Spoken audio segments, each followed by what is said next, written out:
I'm not here to poke holes in suspended disbelief. Anyway, they see some weird shit. They decide to make a baby. Thou merkin merchant. Who gives a fuck? I kind of just want to start calling you Damian Yells at School Boards. Well, I really like it here. It's kind of nice, and it's not as cold as back home, and the soil is a lot better. So yeah, sure, I think we're gonna settle. If I'm a peasant boy who grabs a sword out of a stone, Yeah. I'm able to open people up Well, yeah. anytime I hit them with it, right? Yeah. So my cleave landing will make me a cavalier. Good day, sir. If Siskel thought it was empty-headed plebeian trash, he was probably really gonna groove on it. Because cannibalism and murder.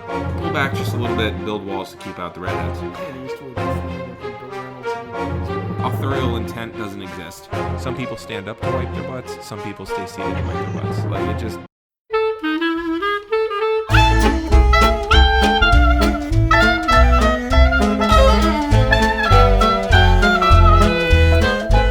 This is a Geek History of Time.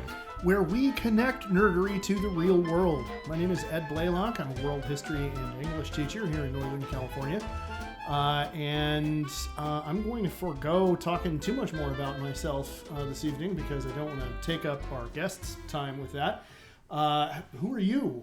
I'm Damian Harmony. I'm a Latin teacher turned drama teacher up here in Northern California. And you just said we have a guest. We have a guest? We do. If you look to the other side of the table... Aha, we do have a guest. We Geek do indeed. Timers, we have a guest. We have a special interruption. Next week's Dune episode will be up and running. Don't you worry. And we will get very granular about it. Y'all get a break from the Butlerian Jihad. Yes. And you can thank our guest for that Yes. after he lets you know where you can find him on Twitter and everything else. So, without any further ado, ladies and gentlemen, I would like to introduce you to Mr. Teo Morgan. Teo, how are you today? Yeah, I'm doing all right. Thanks. So should I just bust out all the social media stuff right off the top? If you want, and we're going to have time to plug it afterward. Okay. But in the meantime, though, tell us who you are. Oh, And what you do. People don't already know? No, I'm just... Hey, I'm Teo Morgan. I am the host of Diversity and Dragons, which is a role-playing game / comedy show that I normally perform at Sacramento Comedy Spot. It's actually going to be this month, January 29th. We have a show at 8 p.m. July 29th. I know we've been in lockdown, but yeah. July. Yeah. July, Okay. yeah. They're both J words. I'm looking whatever. forward It's to the January show, too, though. Yeah. Yeah, I'm sorry. I just got here from a different alternate timeline. Yeah, no worries. I just watched Tomorrow Wars and I'm confused. Yes, July 29th at 8 p.m. the year 2021, just in case you're in a different timeline as well.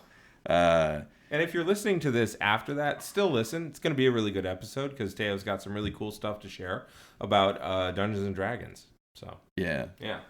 I don't know if is it going to be about Dungeons and Dragons. I don't know if I'm there will be parts of it. Yeah. About Dungeons and Yeah. Dragons. Yeah. There'll be a lot of other stuff too, knowing us. Yeah. But yeah. We ask the questions here. Yeah. So. But yeah, if you're interested in tickets or anything like that, go to bigblackdice.com. Also, if you wanted to follow me on Instagram or Twitter, that's big_black_dice. And then I'm on Facebook. Just you can look up Diversity and Dragons or Teo Morgan. That's TeoMorgan. And I think this week I was really excited. I don't know if I told you guys. I don't think I did because we were talking about your what are they called? Dulcimers? Yeah. But there's an author I respect a lot named Julia Bond Ellingbo, and she authored a game called Stealing Away Jordan. Okay. And it's actually an RPG specifically designed to create slave narratives.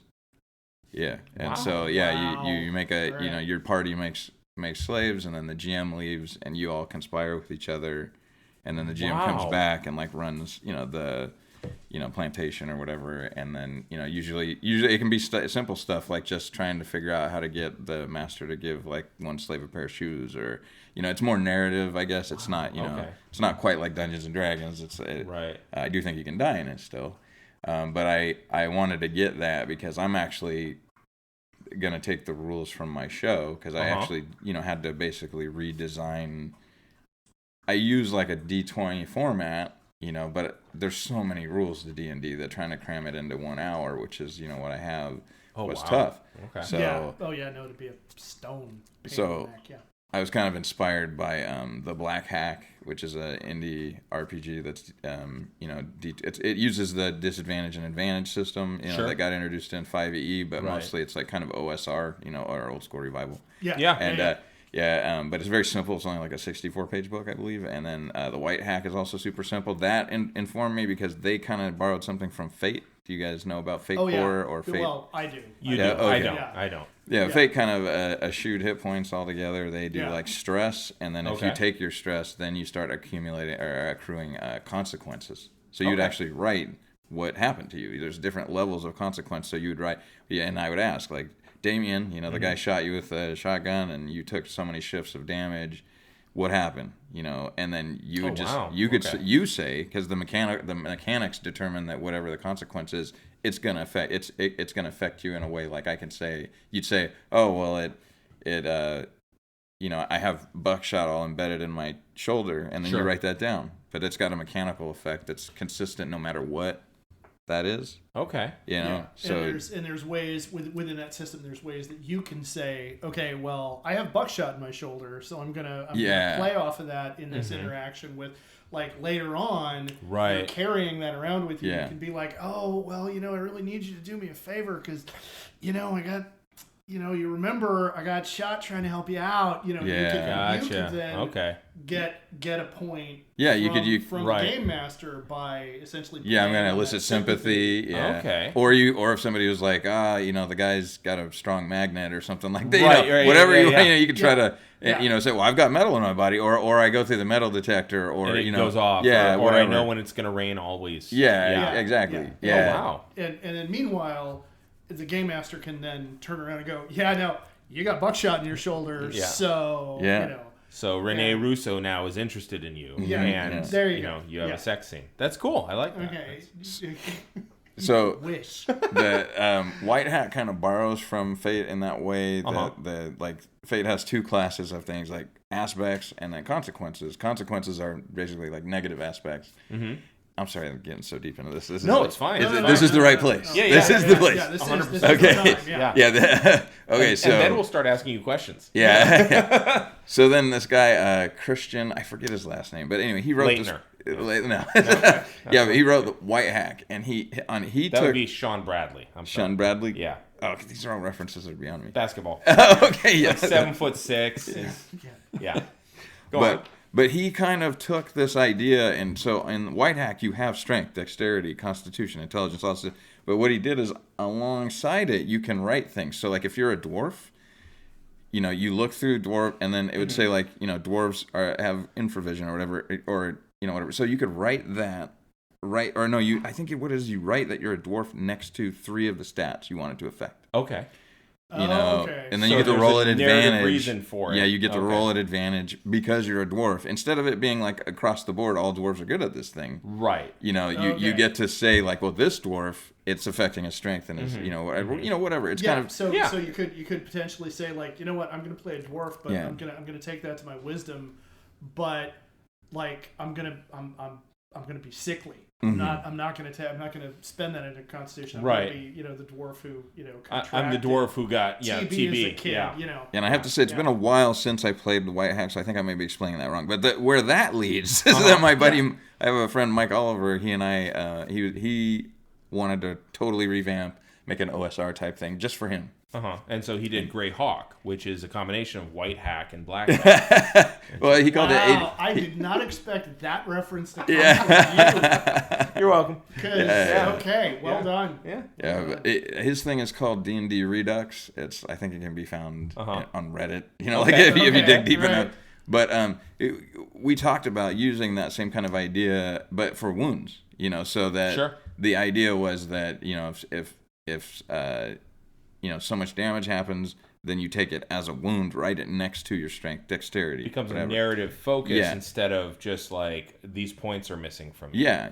But then it's like when somebody tries to heal you, you would record how much value it was. So you still take points damage, but it goes to a specific thing. I have a shattered my collarbone. And you took like 12 points, right? And so you can still have somebody heal it.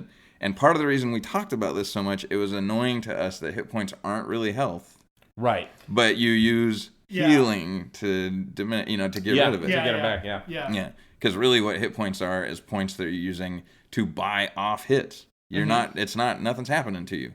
That's why you can can have 1 hit point left when you had 100 and you're fine. Yeah. And that's because it's not health. Because I remember in 3.5 there was the clobbering rule and there were a few other things. Ed is having a moment. You just completely that phrase. You're using hit points to buy off hits. They're hit points. Yeah.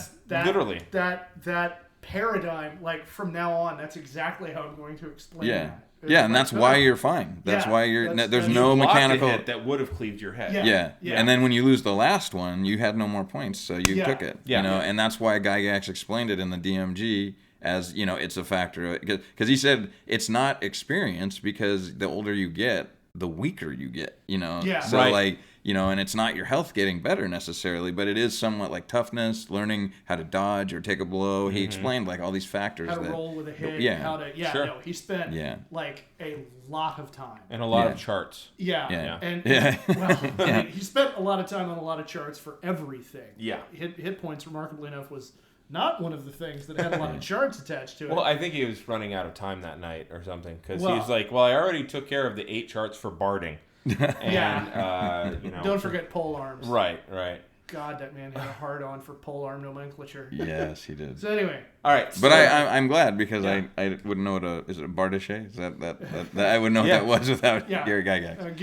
Volsgisarm. Yes. Yeah, there's a lot of French words that I learned because of him. All right, so you're excited about this new thing that you got. Yeah, so then back a year ago or whenever when we first 2 years ago now because of damn COVID. But like I was like struggling because I was like, how am I gonna not make getting hit boring? Because hit points being tracked on stage is not fun. Yeah, you're right. So then I was just like, you know what, I'm gonna crib from the stuff I was working on. But then it's ouchies. So like you take an ouchie and then I distilled it down to like, have you ever heard of Microlight 20?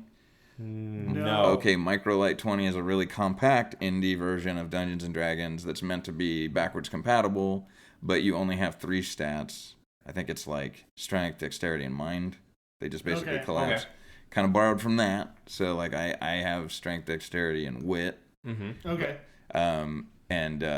But so what happens is if somebody rolls and to make everything really happen fast. Right, because you got an hour. The players always roll. I don't roll. Right. And actually the audience rolls for them if the player wants them to. And then I just, even when they're being attacked, I just have them roll defense. Yeah. Nice. I'm never rolling. All right, that's a good dodge. Yeah. Nice. Right, Like and that's from Black Hack. Black Hack that's a good dodge.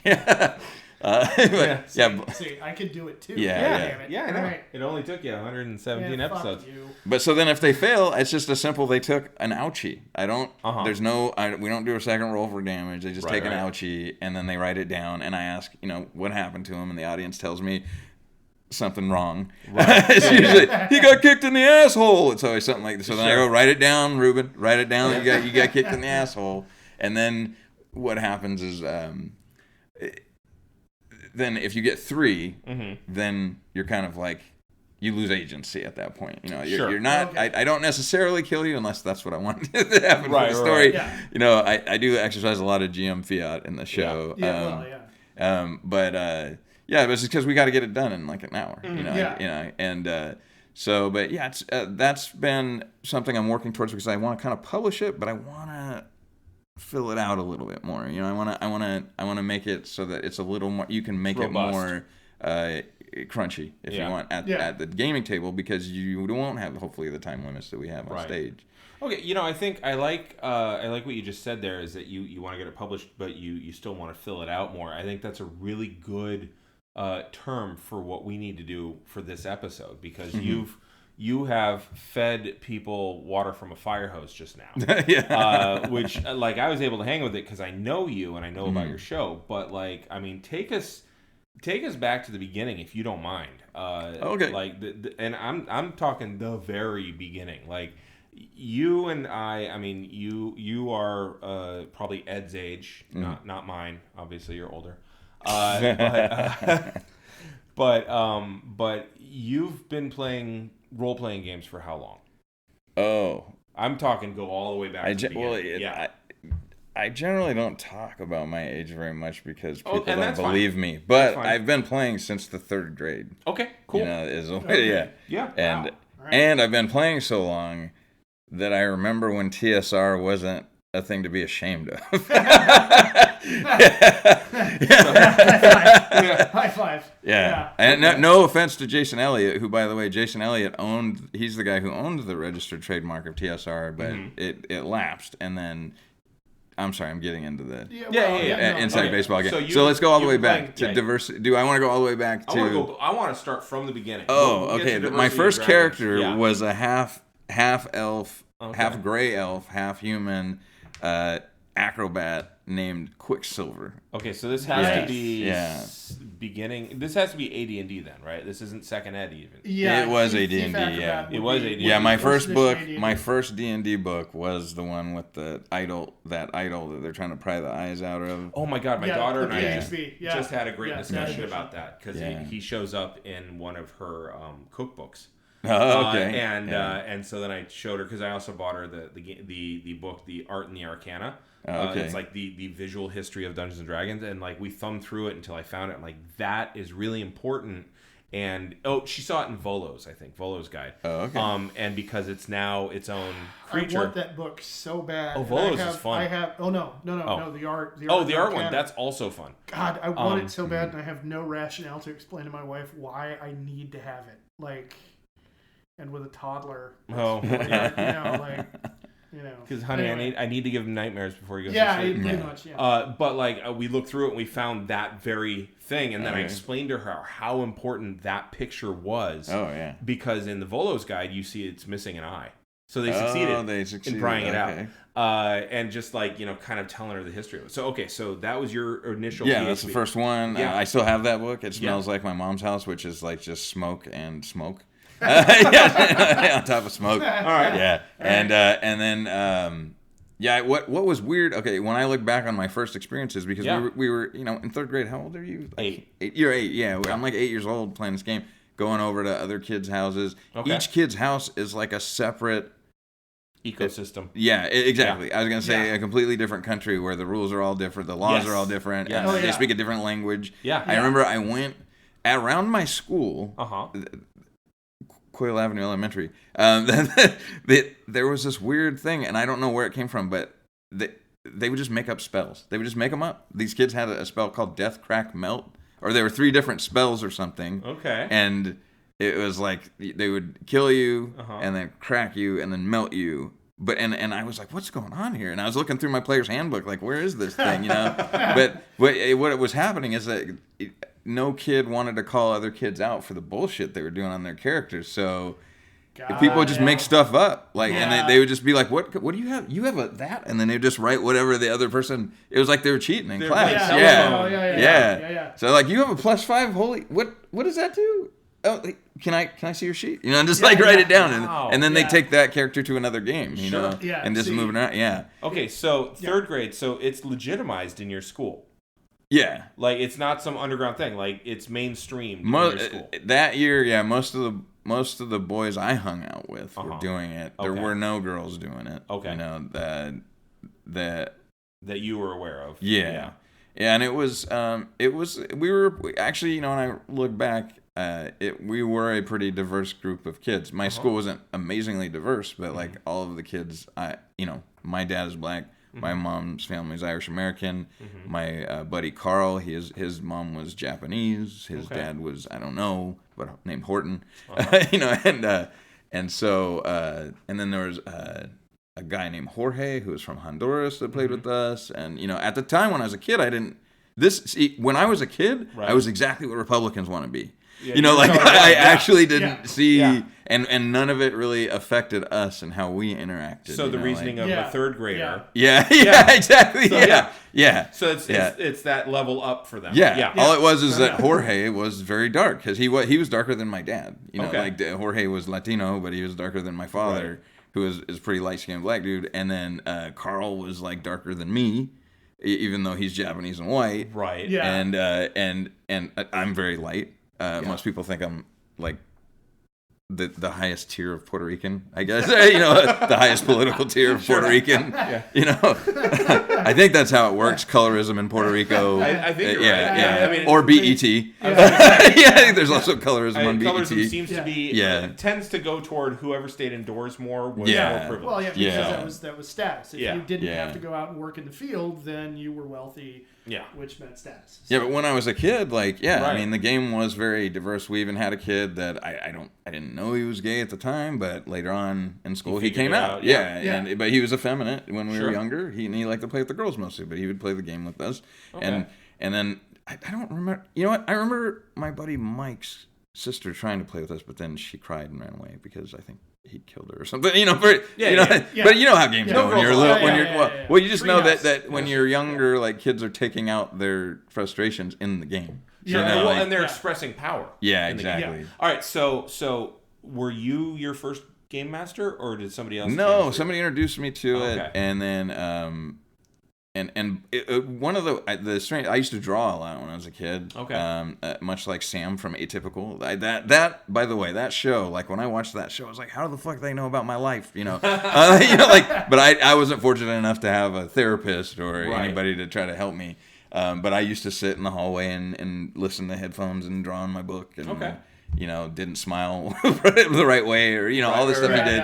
Only my voice was a little different than his. And I look different, but anyway, I'm nothing like Sam from Atypical. Scratch that. But I relate to that. But you can find. I relate to that. I used to draw a lot, and then so some of these other people I'd be like, "What is that?" And they're like, "That's my D&D character." And I was like, "Wait, there's something that lets you draw that? There's a reason to draw that?" Because because I would always kind of draw. You know, things I liked. You know, I loved G.I. Joes when I was a kid. Okay. Yeah, and so I would oftentimes draw G.I. Joes. Who was your favorite? Snake Eyes. Snake Eyes. But I got Snake Eyes and Stalker at the same time. Okay. See, Stalker is undersung. I really do think I agree. Straight up, yeah. So now, like original Snake Eyes, like before they got the ability before to the wolf, pre-wolf or post-wolf? So my first GI Joes were Stalker and Snake Eyes, and they did not have the they didn't have the elbow move, the twisty elbows. They only had the upsy downsy. Yeah, which I know. I said, don't ask me my age, but that's how old I am. Yeah, but that's what it was. One of my first ones. Yeah, he's right there with you. Yeah. Did you watch that thing, by the way, where they said why Snake Eyes was all black? No. There's on Netflix. There's a show about toys. The toys that the toys that made us. Yeah, the toys that made us. And the guy says the reason that they did that is because they wanted to figure they didn't have to spend money painting.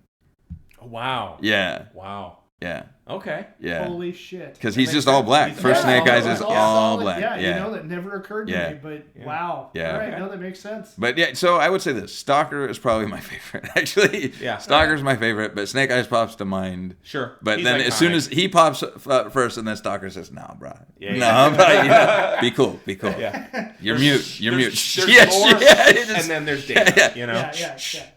Yeah. Okay, so but then these kids, they're bringing like all these drawings of, you know, elves and dwarves and what they're bad. Sure. But I'm like, I think some kid, maybe they asked me to illustrate one for them or something like that, because everybody used to always ask me to draw stuff. He draws all the time, and then I was like, well, what is this thing? Right. And then they showed me the dice, and I was like, what the.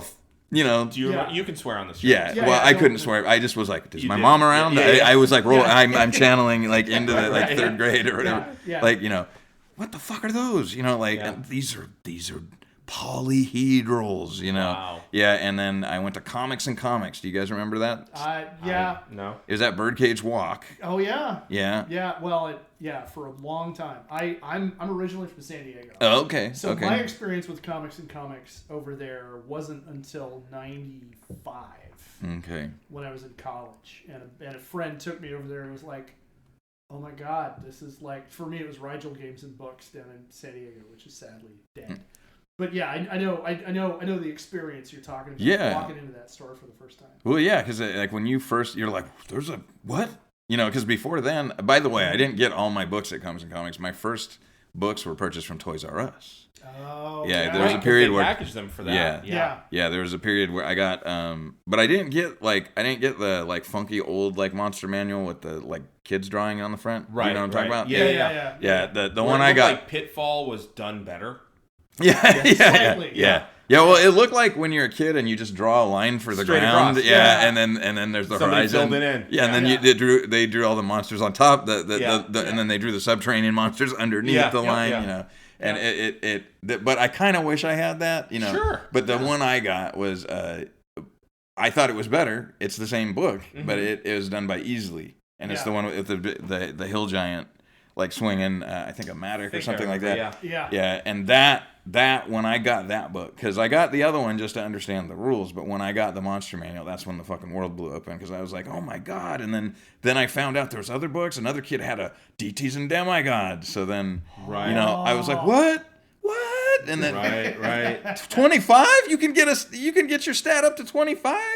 Holy, yeah. And then what we would do for each other at the school again. Okay, so the other book that was Fiend Folio. I couldn't find that. That was hard to find. I remember that one. Yeah. I don't think I got that one until I was an adult. But so the thing I remember doing is we would run games for each other where we would fight gods that we wanted their stuff. So you were just farming. Yeah, basically, yeah. And there's a god named Yuan Ti, I think, from the Chinese mythos and deities and demigods, and he has a stone that he wears around his neck that would change into whatever weapon you want. Oh, nice. So with my character Quicksilver, we killed him. I don't know how we did that. The GM must have been, oh, you hit him again. I want you to be my friend. I don't know how it happened. Yeah. But, because we weren't super high level or anything, but we killed him. And then I got that.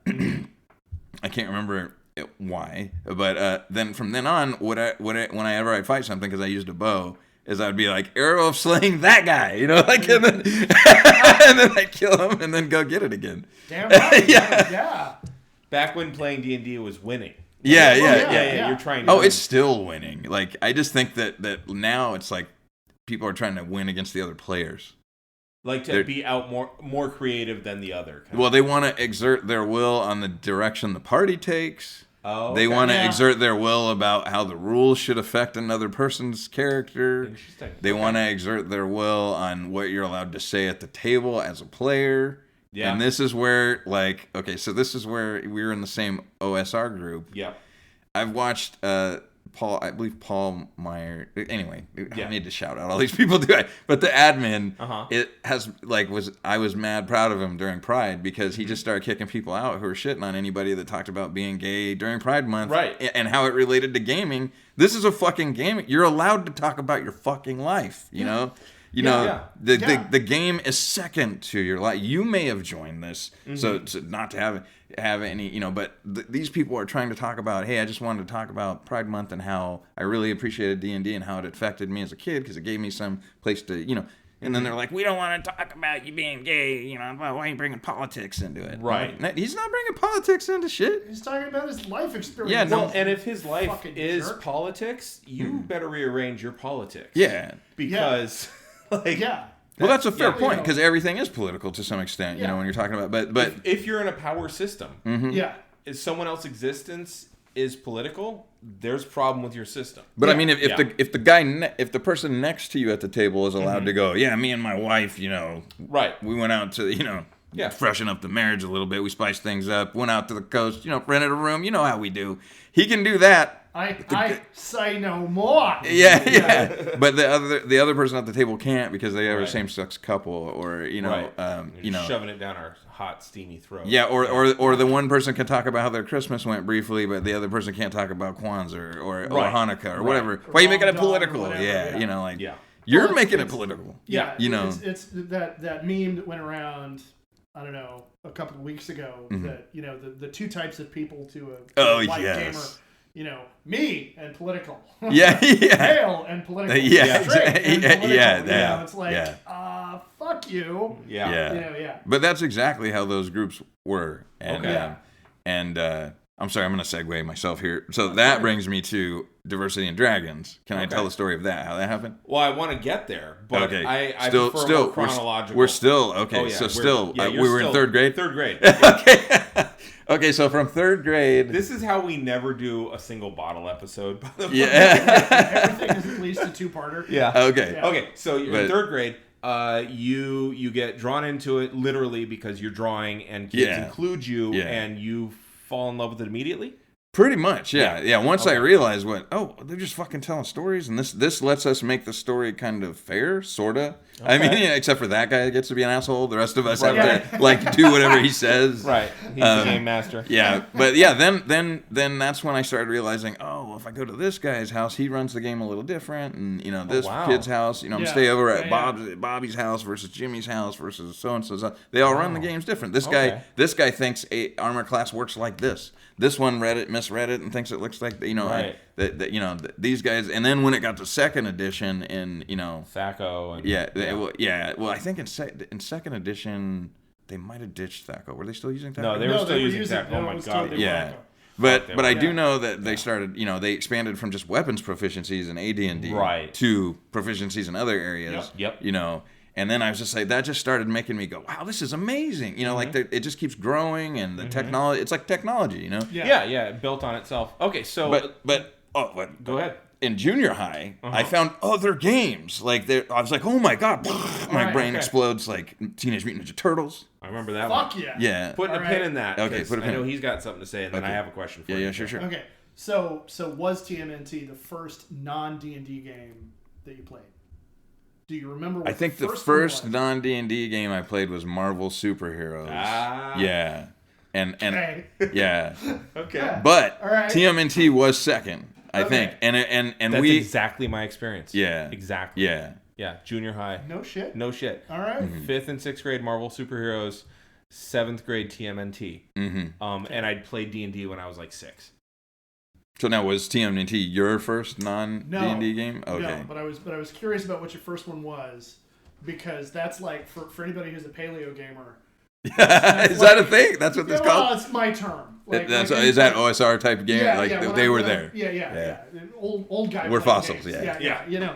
Or like Paleolithic, Neolithic. Okay. But because that for me seems to be kind of a thing where it's like a breaking off point. Yeah. For like how your development as a gamer kind of goes. Yeah. Oh yeah. Like because there are people who were like, well, my next one was a Palladium game, which is still D20 based. And, so like all of like whereas like you talk to somebody who's like, no man, cyberpunk. Yeah. High school. Yeah. Okay. High school. Yeah. So High school was cyberpunk and MERP.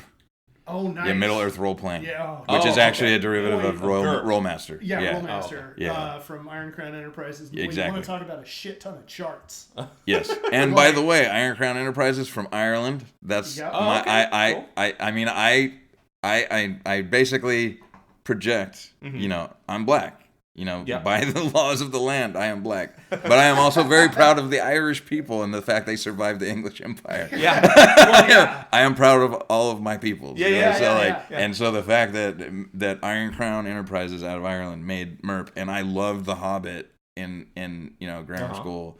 Yeah. I was like, fucking, I get to play this shit. Oh my God, like for real. This is for not real. Just that it's not fake. Of the stout fellow and the long fellow. It's not a halfling. I get to play a fucking hobbit. Right. It's for real. And I get to be a Dunmer and fucking, fucking Dunedain. And get further into this fucking book that I wish never ended. Right. Wow. But that's I would say, that's a thing for me, like that I noticed the difference between me and other, I guess I've heard them call us grognards. Yeah. That's a word you used on our podcast. Yep, I have a couple of times. Which apparently traces back to French. The Napoleonic Wars. It was a term used for veteran soldiers.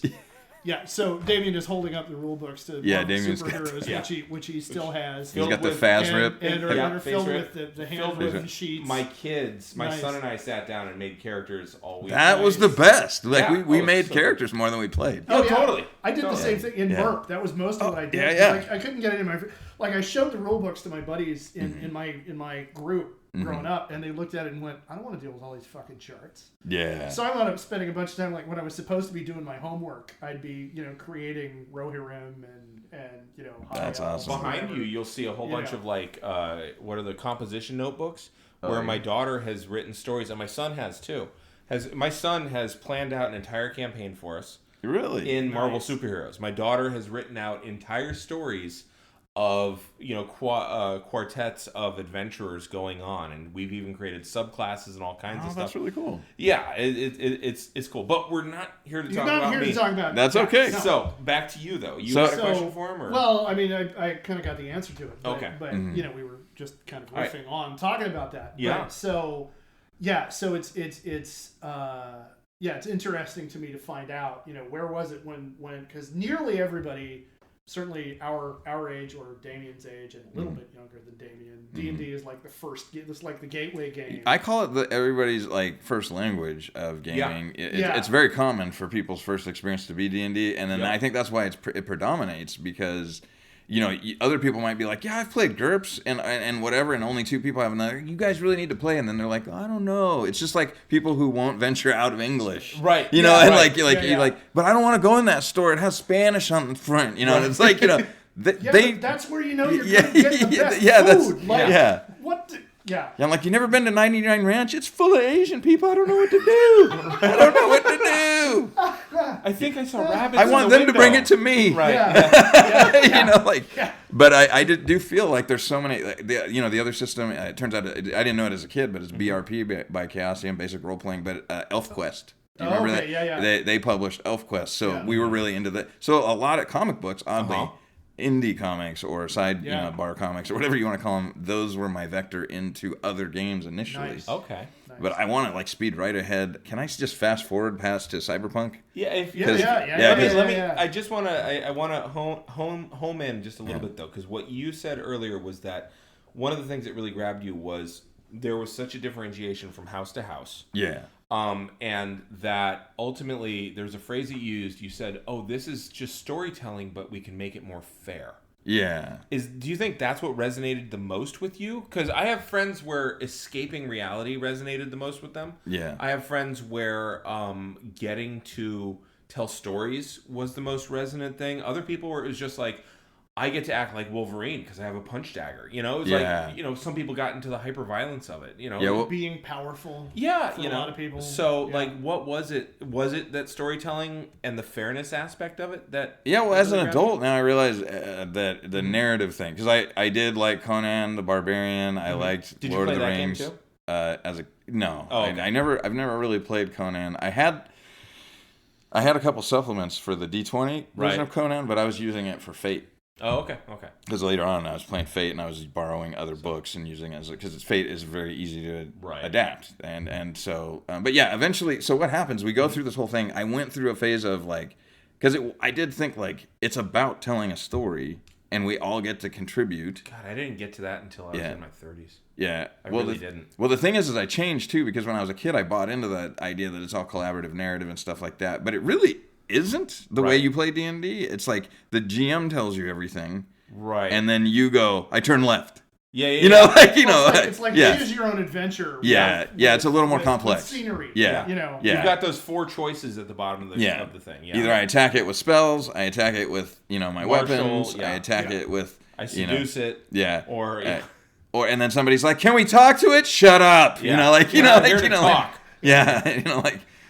Well, what if it's nice? No, it's evil. It's an orc. Shut up. We all know. Oh. But some of them got to be nice. Shut up with your liberal fucking bullshit, woke ass. Quit getting political. Yeah. Stop making it political. Yeah. Okay, It was about trying to like be in the stories that of the authors that I liked and the comics that I liked. Okay.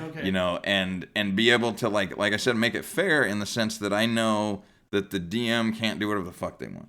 They can't just go, you're dead. You know, right. Yeah, they're also restricted. Yeah, because I'm unlike a lot of grognards. I'm unlike a lot of OSR people, and even people that play 5e or we're on to 4e for a second. I don't know what's wrong with them, but I'm sorry, people. I love you too. Whatever. But, yeah, you liked 4e. I enjoyed it. Yeah, okay. I'm sorry, Ed. I didn't know I was talking about you. But this is why we can't go past 3 episodes. No, it was its own thing. Yeah. And for what it was, I really enjoyed it. But yeah, no, I totally get it. I'm full of crap though. I never played it. I went right from 3. I went right from 3. I bought the 3.5 Player's Handbook, and then I was like, "Fuck this shit, I'm out." And then I refused to play D&D for a long time. Oh, okay. Yeah, because I was like, it's just a fucking cash grab. They're just consistently. Right. It's like here's the new thing. Yeah. Splat book after splat book after splat book. Because I'm like, I wouldn't support a software developer who's doing this shit. Yeah. Like, why am I supporting them? Right. Like and all of the shit is still on my shelf. It still works, but nobody's playing fucking 3.0. That's my whole life. Yeah. Well, again, I'm literally holding the Marvel role-playing game in front of you that was made in 1986. Yeah. Like, yes, there's a new version coming out, and I'll probably get that too. But I get to do the thing that I did when I was 11 with my son, who is now 11. Like that's fucking. That is cool. Yeah. But back to the hit point thing. For me, hit points. The fairness thing is. For me to be able to buy off that guy saying, well, because remember when we were kids and you're like, well, my guy shoots your guy with a laser gun. And then you're like, my guy shoots your guy with a bigger laser gun. And that's kind of what it could get like. Better battle book. Yeah, my dad will beat up your dad. Well, my dad and uncle will beat up your dad. And then, we always did how old our dads were. Yeah, really? Like, it was arithmetic. Like that's their level? Yeah. And then somebody's like, well, my dad's 100. I'm like, doesn't that mean he's kind of like, I mean, I don't know anybody who's 100. Yeah. Like, isn't there like, and then I realized there's like a bell curve.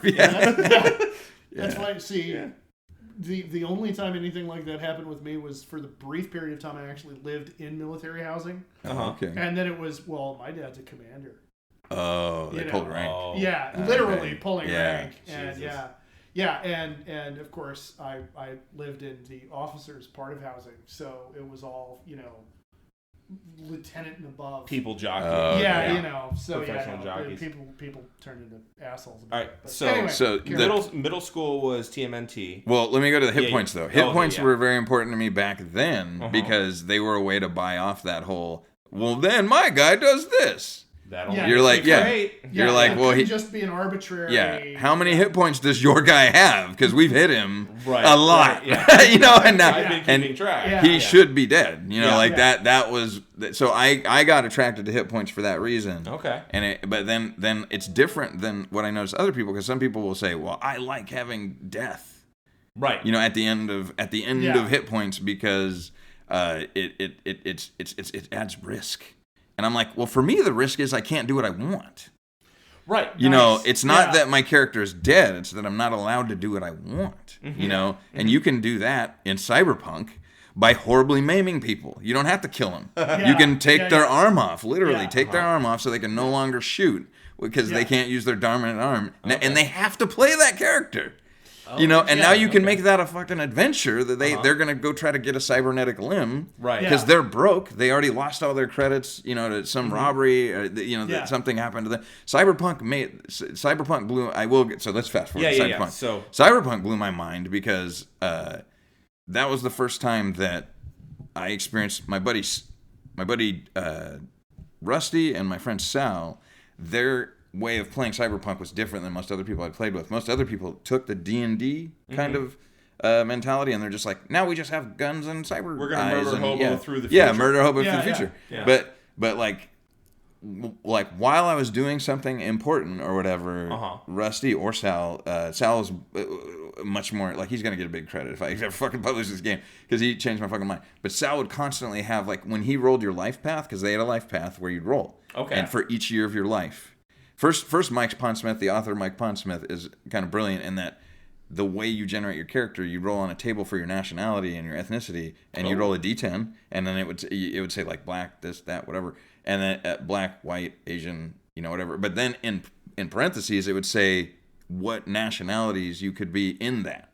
Oh, okay. And then all of those, you could, of course, since you're in the United States, because Night City is in the United States, you could be American if you want to be, but you could be from, Korea, Japan, whatever. Okay. So you had this like built-in diversity. First step of making your character, you get to like determine checking identity. Yeah. And since I'm mixed, I was like, I'm gonna roll multiple times on this chart, and they couldn't do nothing because there's no mechanical effect. Yeah. There's no every GM was like, well, what? And the worst, the one guy was like, just roll once for your mom and once for your dad. And then I'm like, but if it's like Blade Runner and we're speaking a polyglot, why does anybody know what the fuck they are? Really, and then I was like, but anyway, I'll do that because that does make it easier and more interesting. Sure. If you're like Korean and Mexican, oh wow, I never thought of that. Or you're Russian and there's nobody in Antarctica. You're a penguin. Yeah. Like whatever. And so.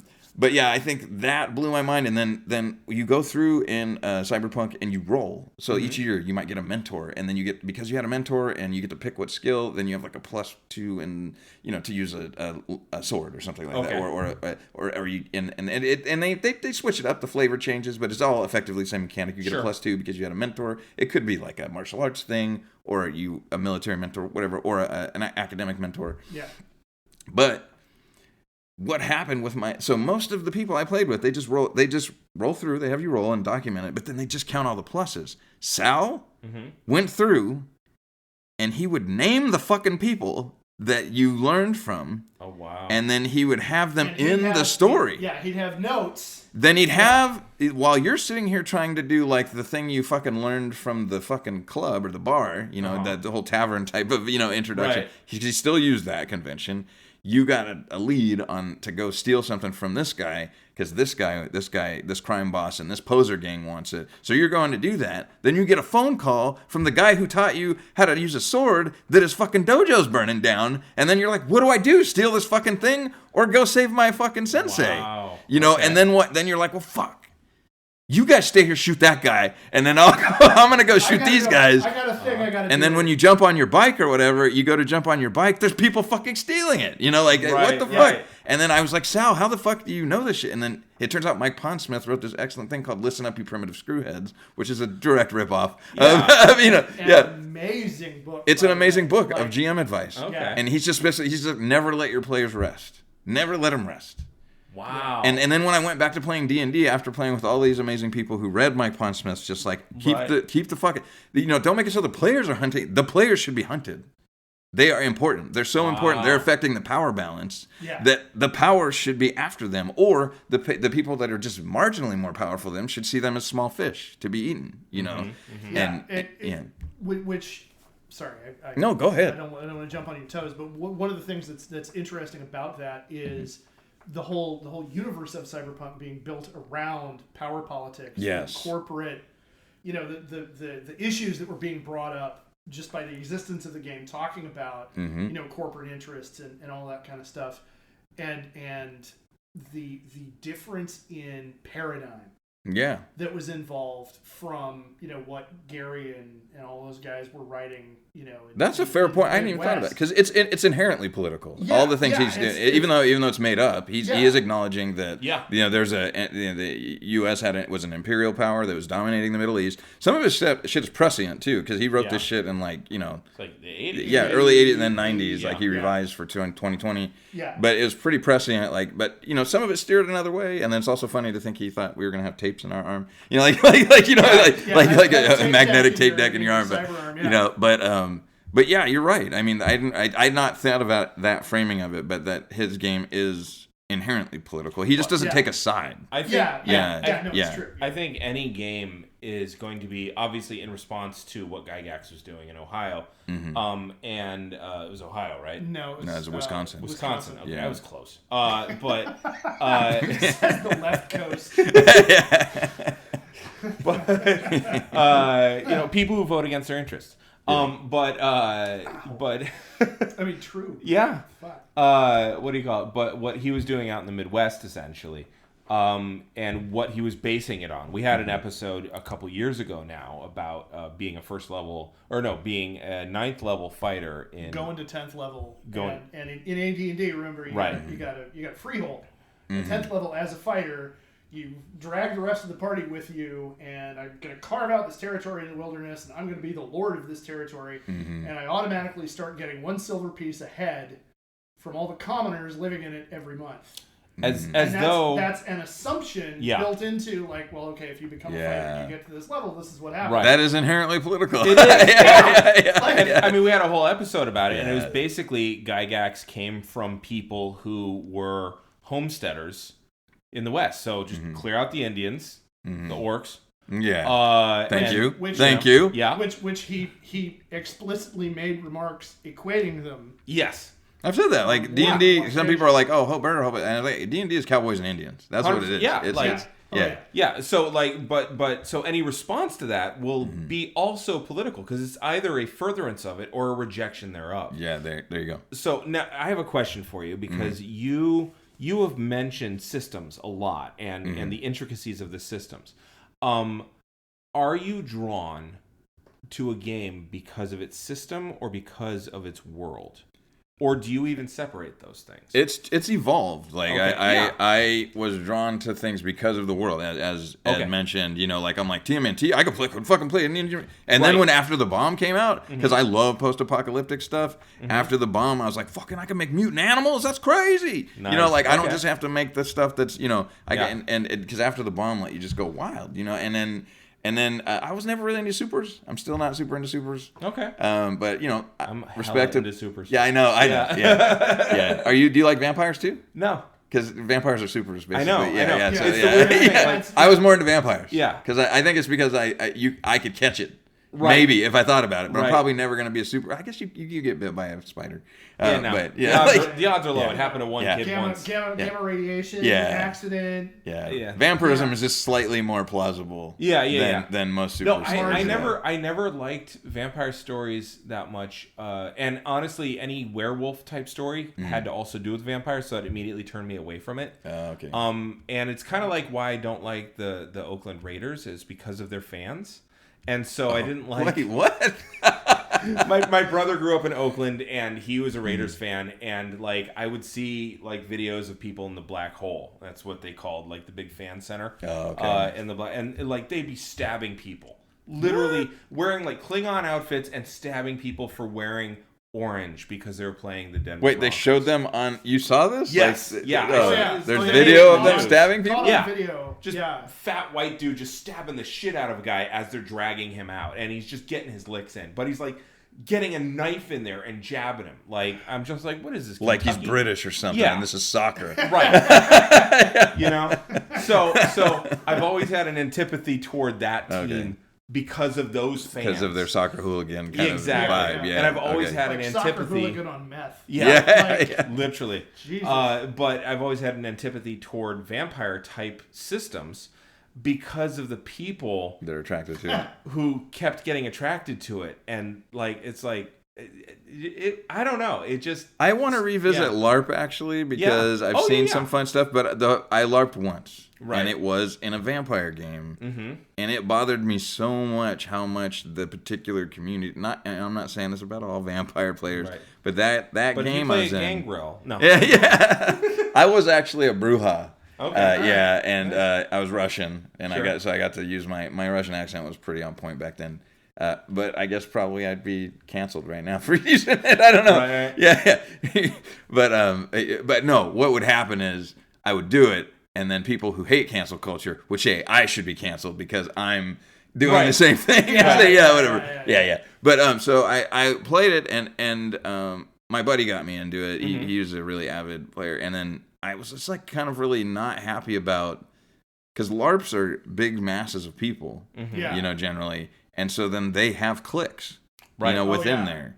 And and unfortunately, my obliviousness to social, you know, like social norms and whatnot. Just social cues and all that didn't make that invisible. Like I could obviously tell that they were ridiculing this, or this group of players was ostracized and not let into the main storyline, and that it was very important that the I can't remember the administrative part of it, it's not just one game master, right? There's because there's a council. Yeah, there's several people because they have to run the game in different parts of the room, and because we were like in an office in Modesto or something like that. Sure. So one of the major players was like a lawyer or something, so his this room was Chicago, this room was Los Angeles. Like you've got a lawyer who's like, I don't know, how to put this. If a person sends emails excoriating people in character, I'm done. That seems to be the type of person who like is attracted to vampires. So here's the thing: it gets next level gross for this because the Vampire the Masquerade, the original edition of White Wolf, and we did play that for a while, our group, because we liked White Wolf's system. You could actually cross any skill with any stat. Statistic. Okay. So you could drive using social. Oh. That would be like ride the whip. Ghost ride the whip. Yeah. Whatever, trying to be cool, or get out of your car and then jump back in. But you could use anything with any other thing. And you could cook with strength or whatever. Right. I don't think they had cooking, but anyway, it's vampires. They don't need to make anything. But so that'd be something you do in werewolves. Yeah. See, I loved werewolf stuff. Like I've always dug werewolves, but I don't. They're too linked to vampires for me to think it's worth it. I mean, I guess. Well, in the World of Darkness, you could have one of the things that was kind of fun about the White Wolf games was if you wanted to run a game that was we're all just a bunch of magi. Yeah, like mage. Everybody in the group is a wizard, and we're fighting the fucking technocracy, and that's it. You could do that. Yeah. I'm gonna start going on a fucking. Go ahead. Yeah, but I'm gonna start monologuing about that. I love mage. That's the best one. Oh my god. Yeah. So, but usually what would wind up happening is you'd have one guy. Hi, I'm that guy. It'd be like, no man, I want to play a mage, and everybody else wants to do vampire. Everybody else wants to do wraith or whatever. A changeling. Wraith. There's all these different. Right. Changeling was fucking amazing. Yeah. Wraith, like the first time I started creating a character, and I was like, no. See that, and just the explanation of everything. I was like, okay, I understand The Crow is a great movie, but like I don't want to role play that. Like for session after session. Yeah. And it's just that particular one was not my thing, but. So, anyway. But just to rewind real quick to that experience, so in Vampire the Masquerade, that's the typical kind of like vampire that's hiding.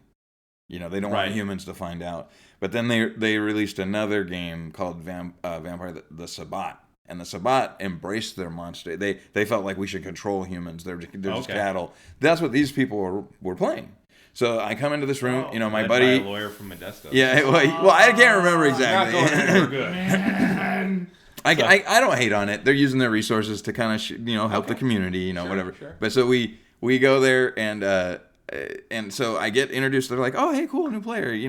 Oh cool, I like your leather jacket and the leather gloves. Your Bruja, obviously. Yeah, I know this shit. I know this shit, man. I know the code. Yeah. So then I come in and I'm like, hello, my name is Igor Vaslova. And I'm doing all this. And they're like, oh my god, this guy's cool. He's got a little accent and everything. But I really was appropriating my coworker's accent is what I was doing, but I was there. He wasn't using it right then. Yeah, no, at that moment. But I come to this table, and there's people that are dressed like fucking from Buffy the Vampire Slayer, Interview with the Vampire. They've gone all out.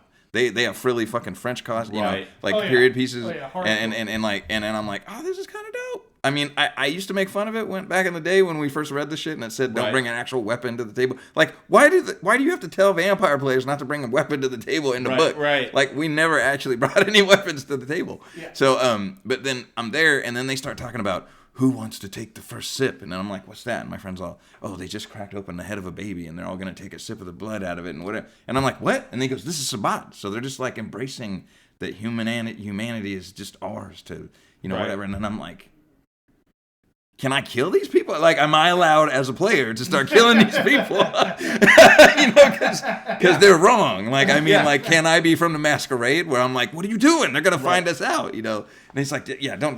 Then they'll turn on you and you'll die, and then you'll have to hitchhike home to Sacramento.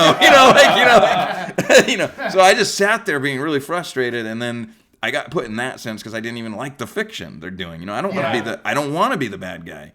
The thing I liked about the Masquerade is you could actually do heroic shit as a vampire, but the struggle was if you didn't eat people, then you'd start losing your humanity and go into like a frenzy. So you wouldn't be able to control who you were going to eat. Right. So you had to kind of figure out how to thread the needle. Yeah, it was kind of fun, But like I'm just going to go out and fucking just murder and eat everybody. Like, what is that? Mm-hmm. You just made this into a murder hobo game. Right. Like, because if I was playing it at the table, it's like, okay, you guys just go try to kill everybody, and then I'll have everybody try to kill you. Right. Yeah. I mean, why are we going to have a system where you can use social with driving then? Because we're just going to be using dodge and we're going to go right back to hit points in a second. Yeah. And so, but that was my first experience LARPing, and it was super negative. And then I had the negative experience with the baby shit, and then I was walking around looking at all the disenchanted, like, it was like there's all these people that were, because what I noticed in these groups, and I noticed it today in the TSR thing, because I don't know how much your listeners know about the whole TSR debacle. But there was definitely a clear delineation. You could hear it when Ernie Gygax made his fake-ass non-apology about shit. He went into his own life and how victimized he was by the jocks at his school, and the girls never liked him and whatever. Right. That kind of person does end up playing role-playing games a lot because they're on the fringe. But then when you get them in a big-ass group, they start doing that shit to other people within the group. Yeah, the group gets the trauma. Yeah. And then they turn around and they inflict the trauma. Yeah. They're trying to exorcise it, but really they're exercising it, and there is a difference there. Yeah, and it's not cathartic. Yeah, and I've consistently had trouble with that in D&D groups. Like when because I when I play D&D, I would I'd be there, and then people are like, "Hey, yeah, shit rolls downhill." They basically figure they know that the GM is best friends with that guy, and that anybody that doesn't get clicky with them isn't going to get the good loot. And then the reason they're picking on my buddy Sal is because he's Mexican, and the reason they're picking on Mike is because he's bi. We just don't talk about it, Right. And then one session I had was like, I'm not going to identify who was at this session, but there was a store in Sacramento, Viking Hobby, that's right across from. There's a synagogue, and so I was like. I was like, I went into Viking Hobby, and I had this kind of, it was an interesting discussion with this guy. It turned into an argument, but it was about immigration, and we were right there. And then my one buddy's like, you probably don't have that argument there. And then I'm like, why? And he says, well, because they're conservative, and he did air quotes. And then I didn't pick up on it right then, and I was like, oh. Well, anyway, let's just play the game. That was the one time I didn't derail the game, but I often would. If somebody. But that's the thing that bothers me, is it's okay for them to say, don't be liberal. Right. To interrupt the game to say that. But then if I was to try to piss it apart, they're like, stop being political, Teo. Yeah. Don't do your liberal. Really well, status quo leans authoritarian. Yeah. It just does. That's true. But then the next time we played, I said, hey, before we start playing, I just want to ask you, what does this mean, conservative? Because you're a lifelong NRA member. Yeah. What is that? Because you're conservative in my mind, and you're a good guy. But you're implying, you can listen to me talk about immigration. We can have a civil conversation about immigration and how it benefited your family who came here from Germany. But not all conservatives, quote unquote, air quotes, are like that. And then the whole table started telling stories about how the guy who owns the fucking place is a militiaman, and he had all these weapons, and and then I was like, what? And then he believes in the day of the rope, and that there's an instance where he might have shot these people, and I don't know the name of this guy, but after listening to all their stories, they're just all, yeah, and then he did this, and then he did that, and then he did this, and then I'm like, why do you guys still shop there? Right. It's funny. I went in there. I've been in there a couple of times. And the first time I went in, it was pretty straightforward. I went in, couldn't find what I was looking for, I left. And then the second time I went in, it was for paint stuff for my Warhammer 40K problem. And I found it there, and as I was looking through the shelves trying to find it, overheard who I presume was the owner, guy behind the counter, having a conversation about this was in 17. This would have been 17 or 18. And it was when we were worried that Trump was going to start World War III with North Korea.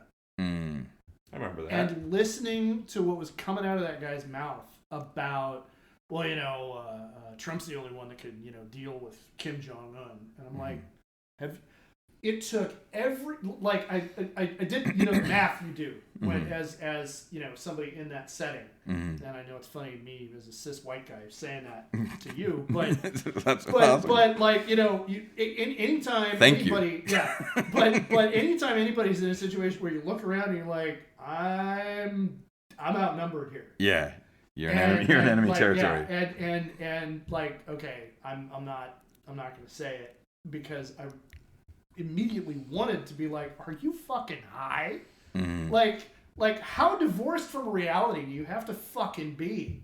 You know, and so yeah, but yeah, and I haven't been back. Like I ordered what I needed online, and I have not gone back because, like, nope, I don't need to give those people my money. Like, yeah. But yeah, your point is, like, why are you still, like, hanging out with this guy? Like, that's a thing within gamer culture. Well, then even in our group, one of my buddies one of his parents is Filipino, and then his answer was, because they're the only place that gives a 10% discount for using your debit card. And then I was like, motherfucker, he's going to use that money to buy bullets that he's going to shoot at you and me on the day of the road. Right. Yeah. You know, like, that's what's going to happen. They'll only use 90% of those bullets, though. Yeah. So, yeah. But then this thing you said, why are you still... As you're explaining this whole thing, I started realizing this is an entire metaphor for D&D in a way. Yeah. Because Dungeons and Dragons, like, the people that play Dungeons and Dragons are pretty often, like, it's the widest played game, right? It's the most recognized brand, so it has the widest footprint, and so that means that it's the most basic ass people playing it. You know what I mean? Like, the people that you're gonna... It's for the masses. Yeah, it's for the masses. Yeah. It's designed, and it's been. And so then when you try to do some shit like that's reasonable, you know, that in a group of the masses who are conditioned to be accepting of American exceptionalism, genocide, slavery, all this stuff, and then they're doing stuff in the game that parallels that, and you're like, hey, like, if you're one of those people that like want to use an X card. Oh, I remember another time I played a character. It was like an NPC they made him gay, like, to make a joke out of it.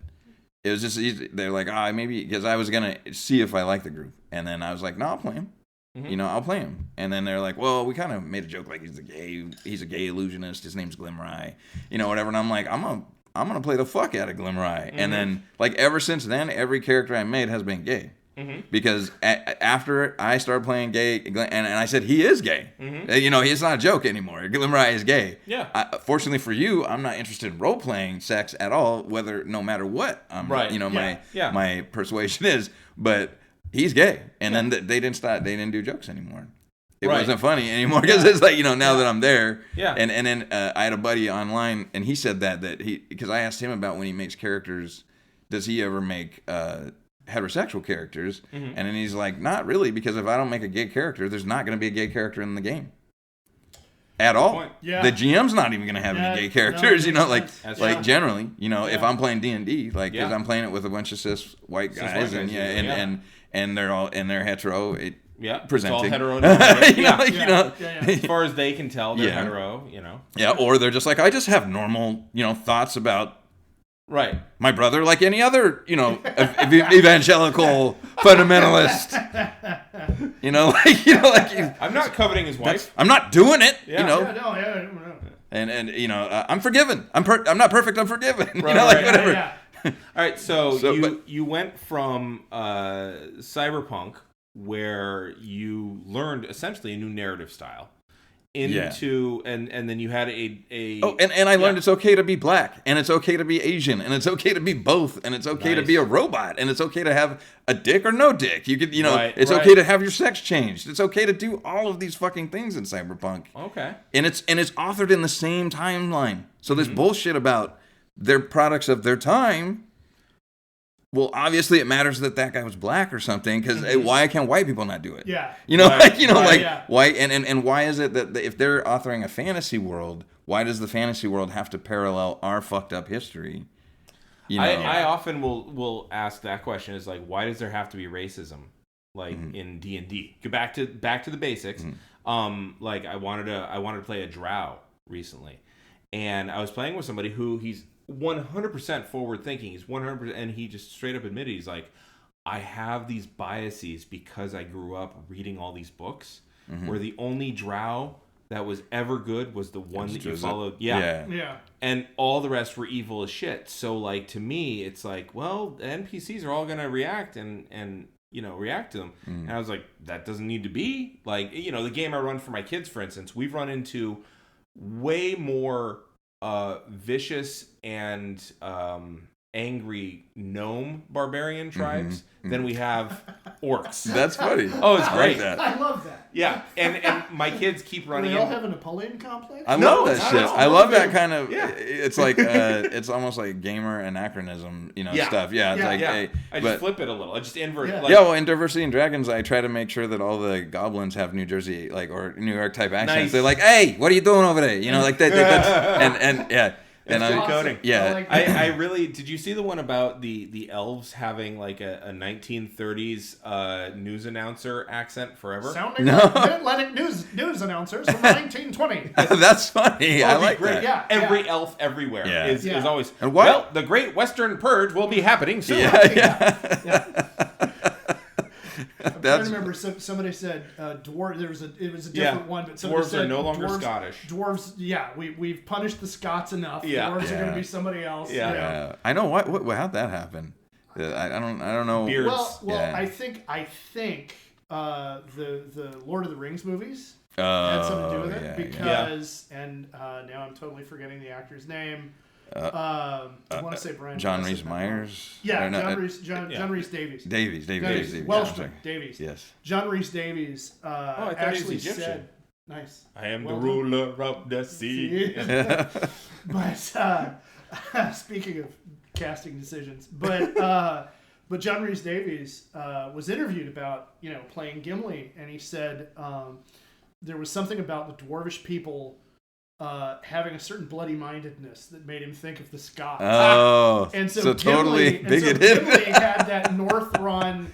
Maybe he's a Scot, maybe he's not quite kind of accent. And being a British actor, he knows dialect backward and forward and can do 15 of them. And that was how he chose to do Gimli. And I think that played into everybody else's performance. Well, also, I think 3.5 came out a little before Lord of the Rings came out. Yes. Or 3.0 did. 3.0 did. And the dwarfs depicted in the PHB were red, ruddy-faced. This is true. They looked Scottish. That's a good point. Yeah, they looked like short Scotsmen. They looked Scots. Yeah. No, they did. So now that you said that, the funny thing, I got a funny one for you. The only Scotsman I've met here was Punjabi. Yeah. I work with the dude. Yeah, he's God, it took a minute, didn't it? Yeah. Yeah, but it's an empire. Yeah. Absolutely. So, I forget where we left off. But I did want to so from Cyberpunk though. Yes. From there, what started happening high school is each of us kind of had our brand that we repped. Like Sal was Sal was the best Cyberpunk GM. Right. He just was. Right. And then if you want Cyberpunk, you go to Sal. Yeah. And you guys kept your group mostly together? Yeah, we were a pretty persistent a gaming group, which I had to let that go, because in high school and then through college I had a very persistent gaming group, and then I would be kind of cheat on them a little bit, with other people. Yeah. We did a long ass Rifts campaign with my buddy Dave which is the worst system ever, but the best setting. Yeah, the setting. No, the world is amazing. It's Savage Worlds now. Do you know this? They released a Savage World edition of Rifts. Yeah. Okay. And so the system is vastly improved. Yeah. So got rid of mega damage, which just fixes so much instantaneously. Yeah, I think initially, what is it in Robotech? It was introduced in Robotech, and it wasn't quite as powerful. I think there might have even been Deca damage. So you know the difference. So Deca, so there's hit points. Deca means 10. Yeah, right. And then Mega, Mega means 1,000. They mean it's 100. Yeah. So what is 100? What is 100? Centa. Centa damage. Yeah. Okay. That's how you fuck with a Latin teacher. Okay. But so because it was giant robots. Right. Because Robotech. And right. So, yeah. So you're gun. Yeah. I can't. I totally get it. I totally So, get that. Yeah. But It was then- just a way to make it so this thing, if it had 10 mega damage, you had to do 100, points to it. Exactly. Or a deck of damage or whatever. And then, but and 1,000 if it had mega damage or something like that. But in Rifts, it got just out of control.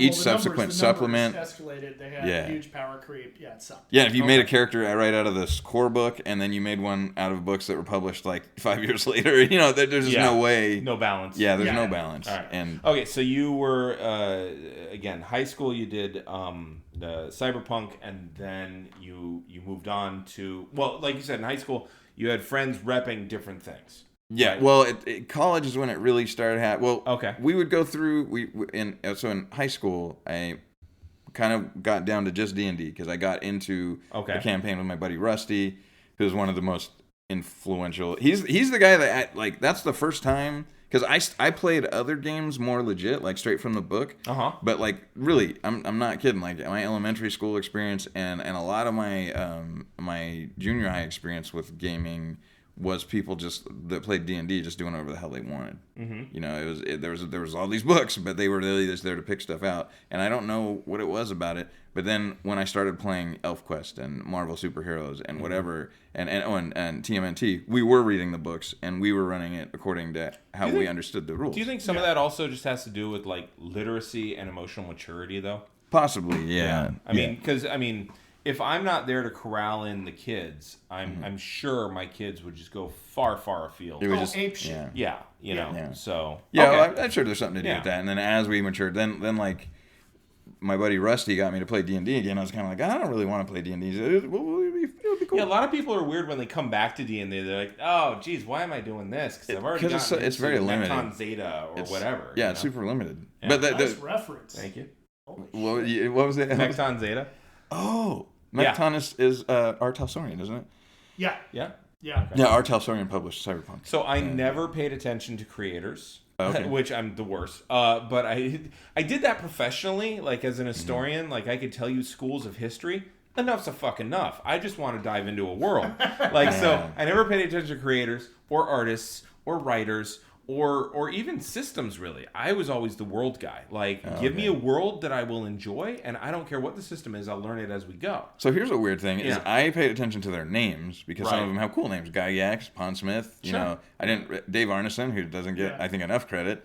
Yeah. And then I also understand. Somebody educated me on Dave Wensley, but he's a guy that Dave Arneson and Gygax went and sat with to see his style of gaming and then make rules for it.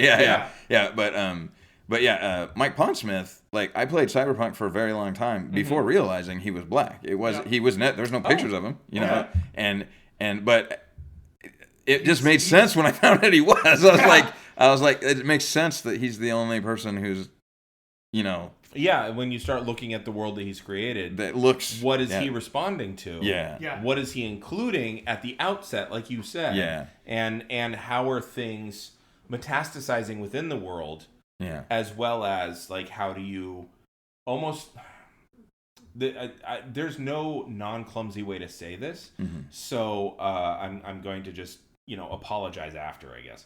But you have a creator who his experience is so vastly different than Gygax's experience, and just by your description of the cyberpunk world, there is a fair amount of hustle going on there, and urban hustle at that, and so and having to go extra legal and sub-legal to make a living. I mean, that absolutely sounds like his experience.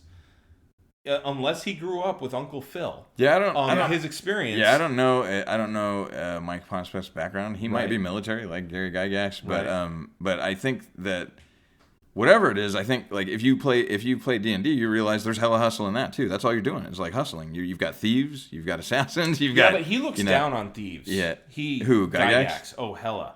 Okay, but so looks down on it's so clearly a landed aristocracy approach to it. Yeah. He's including these people because they make his mayonnaise a little bit more spicy, but the archetype is the fighter. The archetype is the wizard.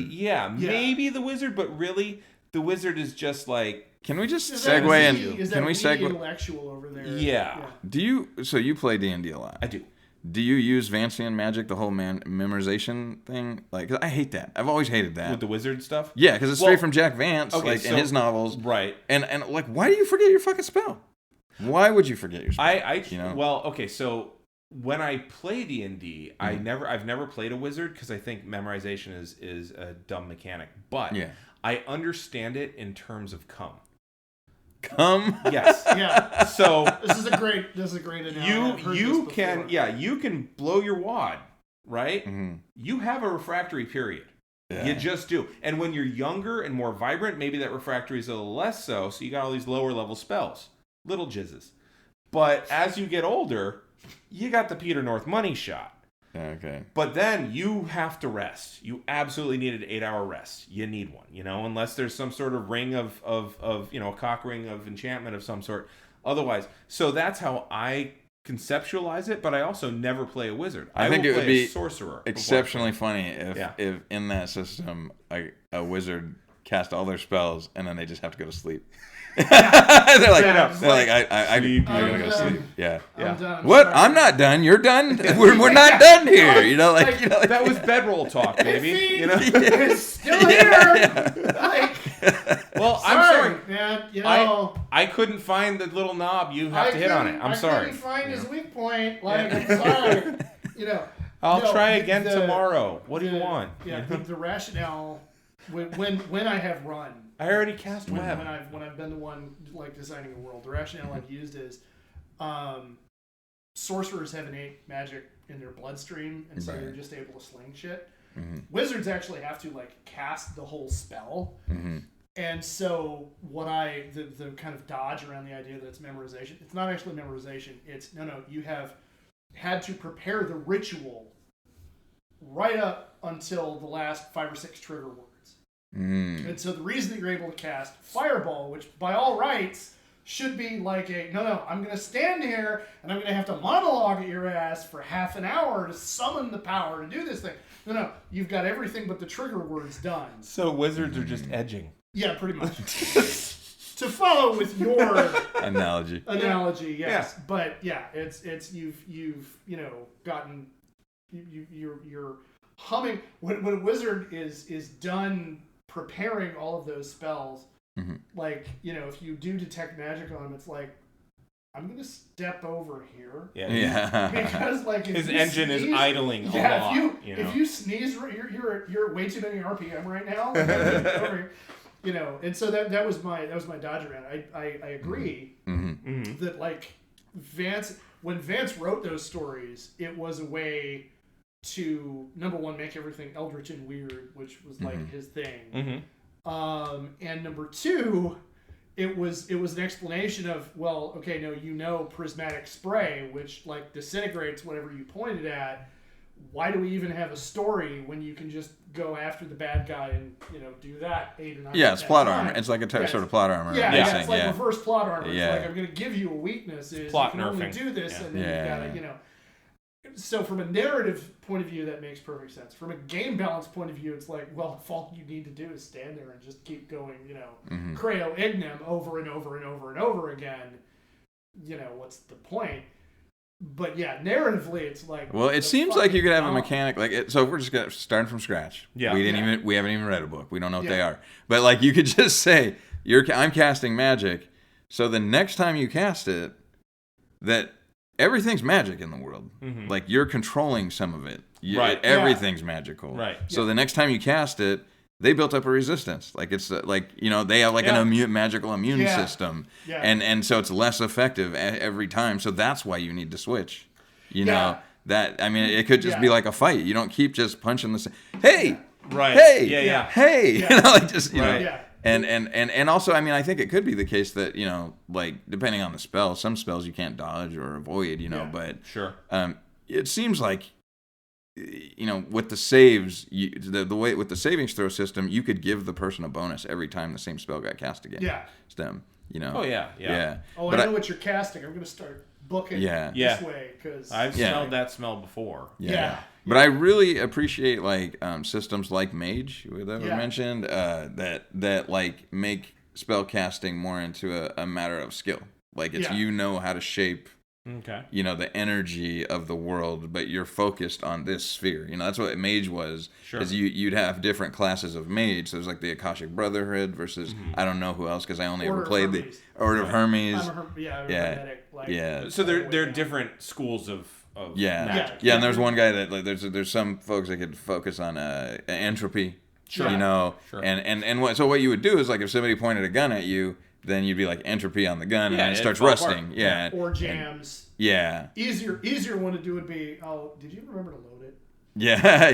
Click. But I had, as an Akashic brother, I had this thing where I could transmute things, and so one time we had to fight a werewolf, and they're impossible. Oh, So I went up and I punched it because they're like David Carradine from Kung Fu. You know, that's what they're modeled after. So I go up and I punch really it. slow. Yeah. Nice. Did I tell you the story of the eagle and the bear? Yeah.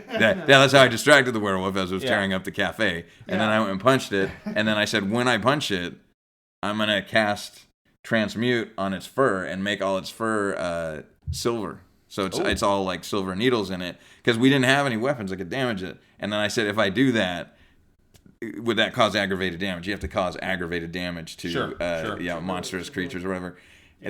But he didn't have to do that to us because we're people. So then our GM was like, I like where your head is at. I don't know if that's enough silver, but I'm not gonna. I made it really hard, so that was outside the box, you know. Yeah. And so, but like that's the thing I liked about it is you could take your spells, and even if you had some little bullshit thing, like, ooh, I could change your hair into metal, like. I just made it so everybody else could now do damage to this thing, you know. Right. But you like in D&D usually a power stunt. Yeah, I guess so. But in D&D, most of my experiences, the GM is like, you're not supposed to use it like that. Yeah, totally. Like boil liquid. If I'm like, I want to boil his blood, and it's like, that's not. No, you can only boil soup. You know, like right. You know, like. Or I've talked to my daughter about why not if you're underwater, why not summon cows and then have somebody else cast water walk on them because you can summon 8 cows and cast water walk on them. Now they're moving 60 feet straight up and you're just blowing holes in the galleys above you. Nice. And you're doing more damage than like a meteor storm. Because you take falling damage basically and apply that to the cow that's moving forward, and because nothing says you got to summon the cow on the ground, and so you just work your way upside down and there's a whole set of assumptions there. Cowpedos, subverting. This is interesting to bring up because I started thinking, as we're talking, I'm like, why have I played D&D for so long or any game so long with that are authored by people who don't give a shit about me, and I'm playing with people and it reveals that they don't give a. I thought they were cool, but now it reveals they really don't give a shit about me. So here's what I want to do with that question. I want to hold that to open the next episode because we're coming up on the end of this one. Wow. Literally, that is a question that he and I both came up with to ask you. And I think that will be a wonderful segue into explaining for the entire next episode. Diversity in Dragons as well. Okay. So I'll try to get my ADHD under control. No. I hang out with comics regularly, and we're both teachers. We know how to bring shit right back to the point. So all right. So what we normally do is we like to suggest things for people to read. And since there's nothing that we could have gleaned from this yet, because we're literally in the middle of it, I'm going to hold off on asking you that. So I'll ask you first, Ed. Do you have anything you want people to read this week? Not really. I don't have any kind of a major recommendation to make. Okay. How about you? I just got the Iliad in that translation? Well, yeah, I also got that. Okay. But I got the Iliad in graphic novel form. Ooh. Oh, and it is so good. Like, what's cool is it gives you a primer in the beginning to like, this helmet means this guy. So if you only see it at middle distance, you'll know it's Odysseus because of this helmet. You'll know that it's and on and on and on. And that's been really cool. So visual dramatis personae. Yes. Okay. And then it's by Gareth Hines. And it's really good. It's fairly cheap. It's only like $15-$20. It's a really good telling of the Iliad. Awesome. And I'm not quite through it yet, but I'm really enjoying just the visual aspects of it. Nice. So yeah. Teo, is there anything that you would suggest to people to read? Oh man, the only thing I think of is role-playing games. Do it. I really like The Black Hack by David Black. Mm-hmm. It's hard to get. You can get it like a PDF. I think they might do RPG. Yeah. Okay. I think they might do print on demand, but I know like the ones I got, I had to order from England because it's I think where he resides. And then the White Hack, the Black Hack is 3 separate words. White Hack is 1 word. Mm-hmm. That's also a really cool, short, condensed version of D&D. That they have a totally different take on it. And then Fate, I really like Fate. I didn't get to that, so when we talk about it in the next episode. But yeah, Fate is one of my favorite systems for various reasons. And you can actually check that out without buying anything. But I would recommend supporting Evil Hat. They're pretty cool. But Fate, if you Google Fate SRD, for like system reference document, Fate SRD, there's a guy who put together a really great site that has every cool. Fate core book, and it's really well organized. Nice. And then what's the last thing? Oh, but support Evil Hat, because seriously, they're awesome. Yeah, they're cool. And I mean, and even on that site, it'll tell you, like but yeah, you can check it out there. And then if you want to buy their books, it's evilhat.com. And then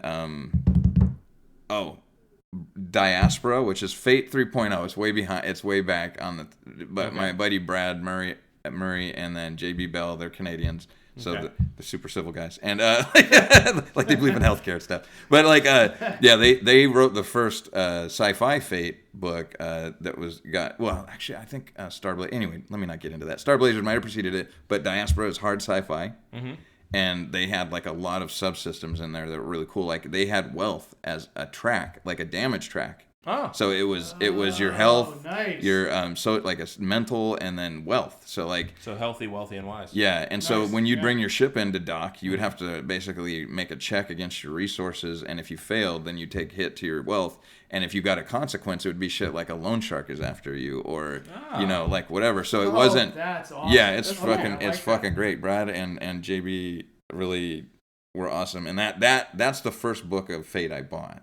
Okay. And then what was the other one? As I said, Stealing Away Jordan by Julia Bond Ellingbo is a really great book. It's available on Lulu.com on print on demand. Yeah. Nice. Cool. Yeah. Ed, where can people find you on the social medias? I can be found. Where can I be found? I just had a complete brain fart right there. I can be found at Mr. Blaylock on TikTok, EH Blaylock on Twitter and Instagram. And where can they find you? You can find me at Harmony on the Twinsta, and then there's 2 H's in the middle, and then you can find me on twitch.tv/Capital Puns every Tuesday night at 8:30 p.m. Pacific Daylight Time. Although there's last week's episode is up there and that kind of stuff, so we have a lot of fun there, and that should be enough. Teo, where can people find you? If you want to review old Trump jokes that I wrote, go to Twitter, and I'm big_black_dice. I'm the same thing at Instagram.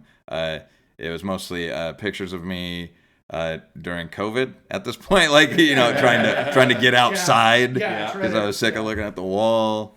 That I go on hikes with my friend, and we take pictures of each other. It's weird how our Instagrams are stereo, stereo image. But yeah, then on Facebook, most people are following me. Just look up Teo Morgan. It'll say I'm the bright black host of Diversity and Dragons. I'm that one. And if you want to buy tickets to my show, you can go to bigblackdice.com. It's going to forward you to Comedy Spot's website, where you can look at the what dates we have and whatever. And that'll be July 29th? The next one is July 29th at 8 p.m. 2021. I'm going to go back to 1999 where I came from. I don't know. Awesome. Very cool. Well, cool. Well, I guess... Oh, if anybody wants to shout at the two of us... Oh, yes. Because we have screwed something up, gotten somebody's name wrong, whatever other details we miss. I'm trying to remember what the most recent thing was we got. Oh, I said Zendaya's name wrong. Oh, yes. We said a couple of people's names wrong. Thank you, friend of the show, Derek Lipkin. And Timothy Chalamet. Chalamet, not Chalamet. There you I go. said it wrong. So, which is usually your error because it's a kind of French name. Yeah, you're I the screwed Latin up. guy, Yep. and okay. So anyway, but I'm the one Where who can they messed find that us? one up. So anyway, that you can find us to correct us on those kinds of things at Geek History Time on Twitter and our website, geekhistoryoftime.com. There you go. All right. Well, for our guest Teo Morgan. wait, can I recommend a movie? Yeah. Yeah, go for it. Oh my God, there's this movie called Before We Vanish. It's a Japanese film about an alien invasion, but you never see the aliens because they actually they're like body snatchers. They possess a body. Okay. But it's a brilliant movie because the concept in a nutshell is that the aliens come here. They're 3 scouts. And one of the powers they have is when they don't comprehend something about us, they can pull it from us. So, for instance, if they encounter somebody and they're like, the person's like, blah, blah, blah, my wealth. And they're like, what's wealth? And then now they understand it, but that person has no idea what it is anymore, and they live as though it doesn't exist. So it's zero-sum grokking. Yeah. Yeah. I like that. Yeah. I like that analogy. So that's Before We Vanish? Before We Vanish. And it's it. brilliantly written because there's 3 different aliens and they have 3 different perspectives. Like one of them's living through the life of a guy who's in a bad marriage and he's trying to sympathize with that. One of them's like a teenager that's just excited to be able to use this power. Right. And then one of them's a teen girl that's just murdering everybody because we're roaches. You know, basically. Right. Yeah. And it's you get to see from all their angles. Neat. Yeah, it's Nice. really great. Okay, very cool. Yeah, it's really great. All right, yeah, it sounds fascinating. Well, for our guest, Teo Morgan, I'm Damian Harmony. And I'm Ed Blaylock. And until next time, keep rolling 20s. We're actually talking about D&D this time. Yeah.